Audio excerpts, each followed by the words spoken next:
ڕوبەڕووبوونەوەکان و بەردومانەکانی ئەم دوایانەی حەڵەب گەورە شاری سووریا کە بۆ جارێک ناوەندی بازرگانی بووە بۆ هۆی بەرزبوونەوەی ژمارەی برینداربووەکان. لەو ناوچانەی لەو شارە لە ژێر دەسەڵاتی حکوومەتدایە تەنها 2 نەخۆشخانەی گشتی تێدایە نەخۆش وەردەگرن. ئەوەی بەسەر خەڵکی بێدەسەڵات هاتووە سەختە.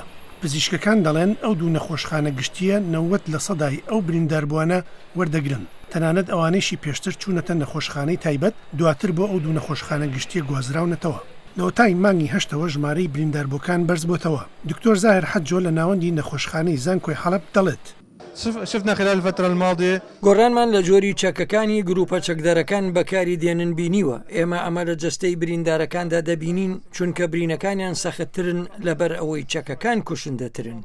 پزیشکانی هەردوو نەخۆشخانەکە دەڵێن لە بریندارەکانەوە بۆمان دەردەکەوێت لەم مانگەدا سەرهەڵداوان چەکی کوشندەتر بەکاردێنن. هەروەها دکتۆر زاهر حەجۆ دەڵێت لەم مانگەدا زیاتر لە 1000 جۆری جیاوازی برینداربوونمان هەبووە. 30 لەوانە لە دۆخێکی خراپدان. لە چل حاڵەتدا بریندارەکان بۆ ماوەی کاتی یان بە تەواوی کەم ئەندام بوون. محەممەد بەتیق لە نەخۆشخانەی ڕازی دەڵێت زۆرینەی ئەو بریندارانی کە دەگەنە لامان بە خەسی بریندار بوون. پێدەچێت ئەو جۆرە چەکانی کە گروپە چەکدارەکان بەکاری دێنن تەقەمەنەکانیان گەورەتر بێت.